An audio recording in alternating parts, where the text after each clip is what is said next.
CBS 21 News begins with breaking news.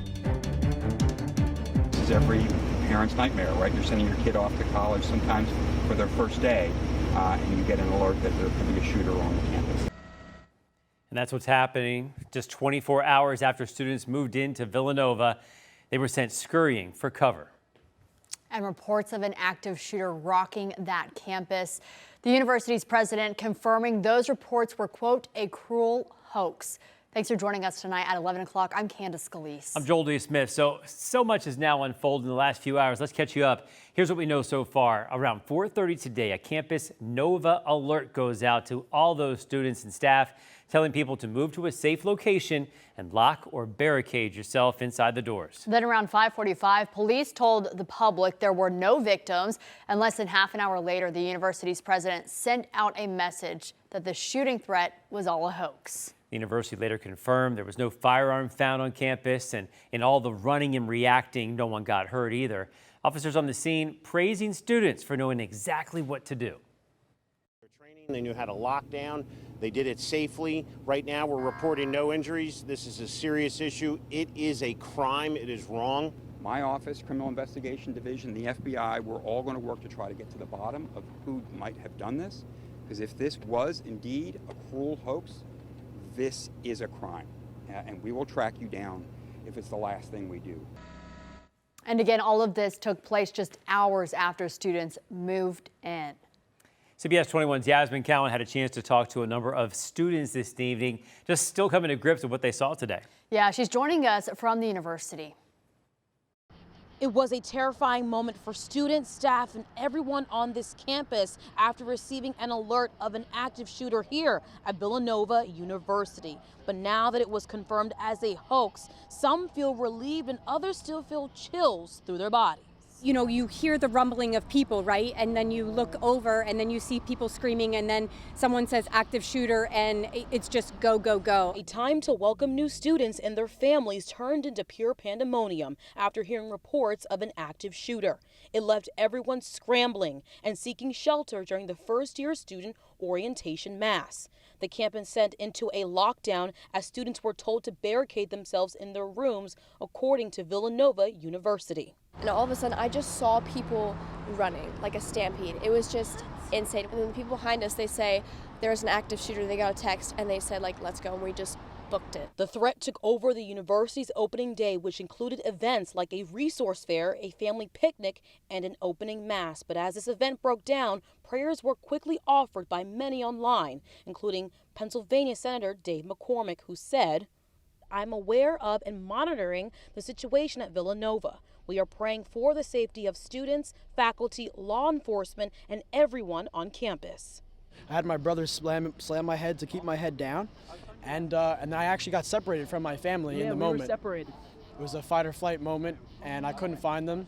Every parent's nightmare and every student's biggest fear is what Governor Josh Shapiro classifies as a series of events. Shapiro took to X calling the incident swatting, saying he's directing Pennsylvania State Police to use every tool to find the person or people responsible and to hold them accountable. Loving and forgiving, and all as hard, and that's the difficult decision, but it's the right decision to make. The university says they led a community blessing on campus after the incident, saying tomorrow they'll resume orientation activities. At Villanova University, I'm Yasmin Cowan.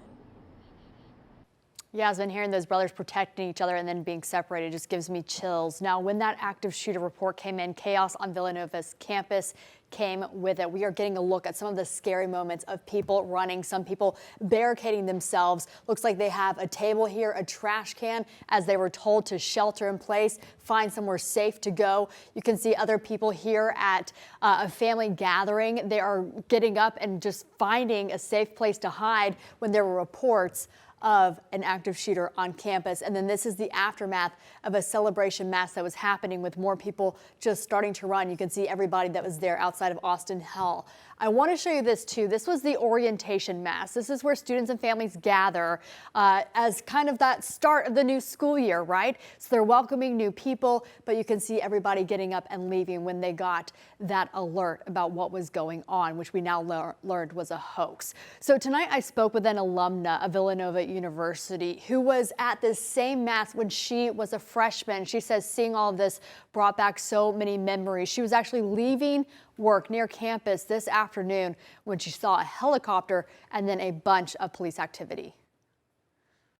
I kept seeing several emergency vehicles passing very quickly on my commute home. So I knew there was definitely something going on that was not normal.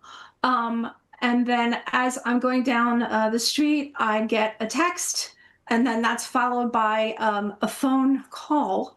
And I was able to hear about the alert from Radnor Township, letting us know about the event and also advising us that they were going to be closing down certain buildings. What was your reaction when you read that there was a suspected shooter at the university near where you work? Well, I heard it from my phone because I don't text and drive. So I heard it on the phone. My first thought was shock. I was completely shocked because this kind of thing is not normal.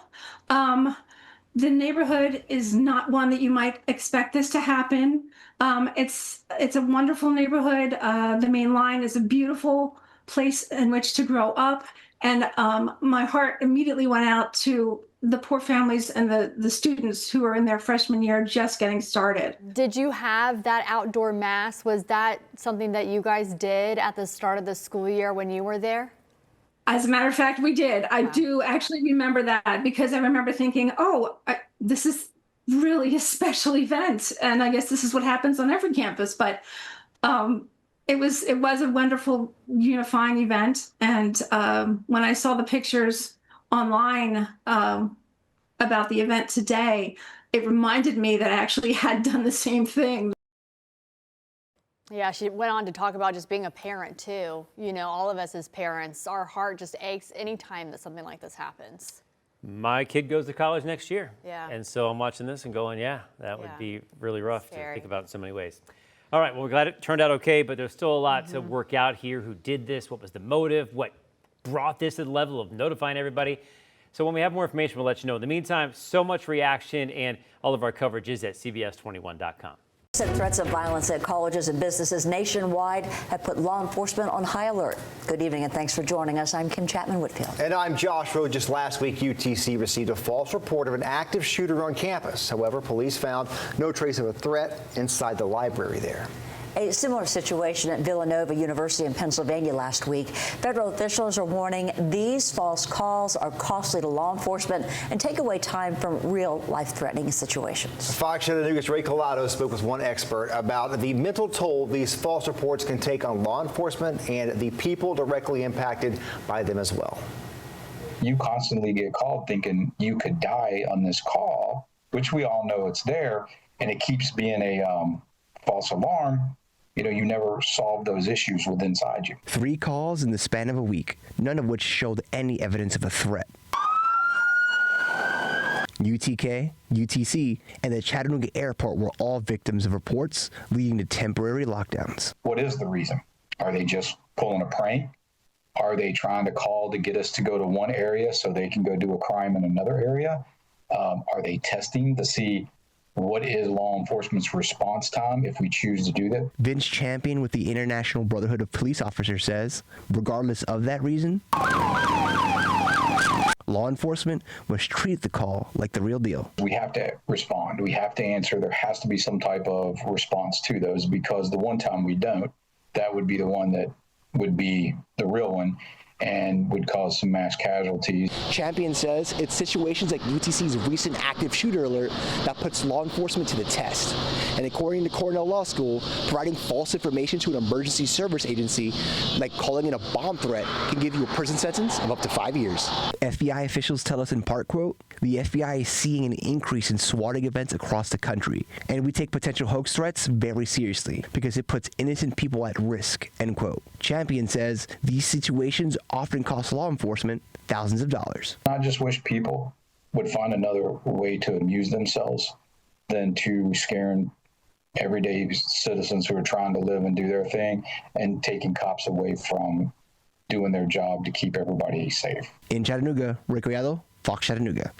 There was also a similar call yesterday in Columbia, South Carolina, just like today's calls. Once last week, University of South Carolina campus police said someone reported seeing an unknown person at the library, and the 911 call had gunfire in the background. 2 students were hurt in the chaos of leaving the library. There was no evidence of a shooter there on campus. Well, tonight the governor wants to see some swift action after Sunday night's false report of a shooter at USC sent that campus into a tailspin. School officials say they were the target of what the FBI calls swatting, fake calls that are dangerous for both first responders and anyone caught in the middle of the chaos they kick up. Our Megan Gagno following that story today and has more on what comes next.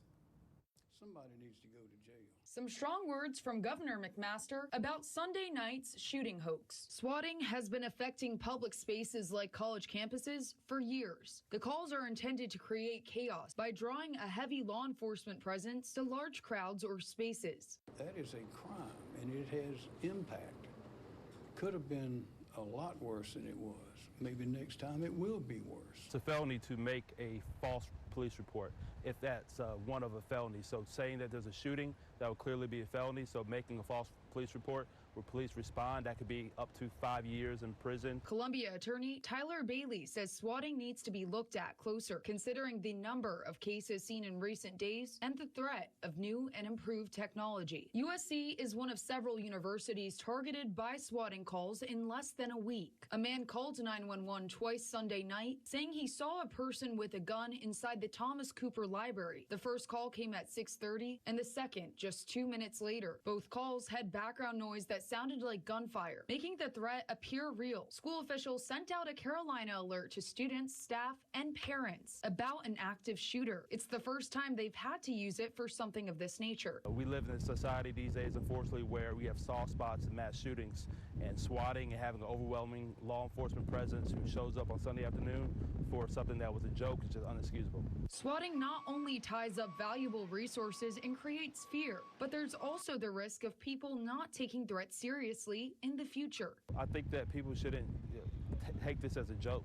Calling on our officers where they got countless things that can be addressed every day, and something that's a joke should not happen at all.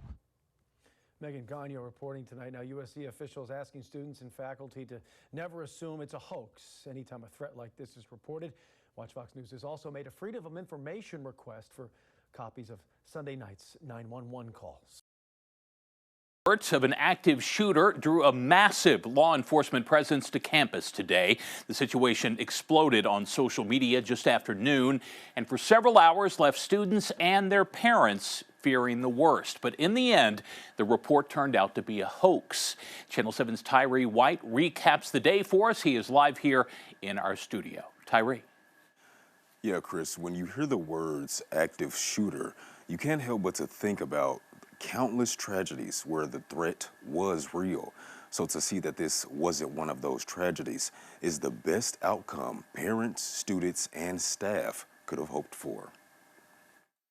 Just another day on U of A Fayetteville's campus quickly turned into one filled with fear and uncertainty. Just before 12:30 Monday afternoon, a campus-wide alert system known as Raise Alerts warned students and faculty of a report of an active shooter on campus.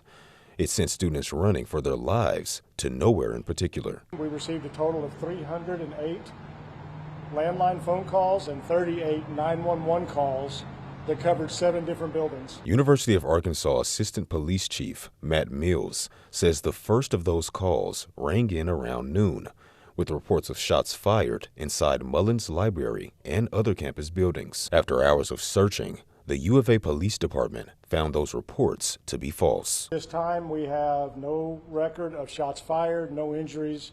It's looking as if this was another swatting or hoax call. Just in the month of August alone, there's been 6 other false active shooter reports at universities across the country. And even though today's reports weren't true, it's important to know what to do in case one day they're real. Training, or the best reaction you can have, is prior training. And we tell people that not because that's something that we provide. It's to actually save lives. Monty Mills is an active shooter training expert with Safe Haven Security Group, LLC. Mills says in an actual active shooter situation, you should avoid the threat, deny the threat entry to wherever you are, defend yourself if you come in contact with an active shooter.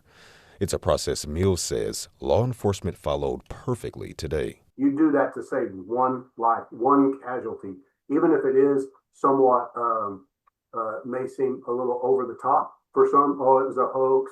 Why did they go through all this? For one life, for one casualty to be avoided. That's why. With the help of other law enforcement agencies, including Springdale PD and state police, UAPD responded to the scene and cleared out all the buildings by 2:45 p.m. Police confirmed no active threats on campus and classes were canceled for the rest of the day. U of A Assistant Police Chief Matt Mills says they're starting to look at where the false phone reports came from, but right now they don't know. Mills also says charges could come for those responsible if found, and UAPD would work with prosecutors to determine what those charges would be. On your side, I'm Tyree White. Okay, Tyree, thanks so much.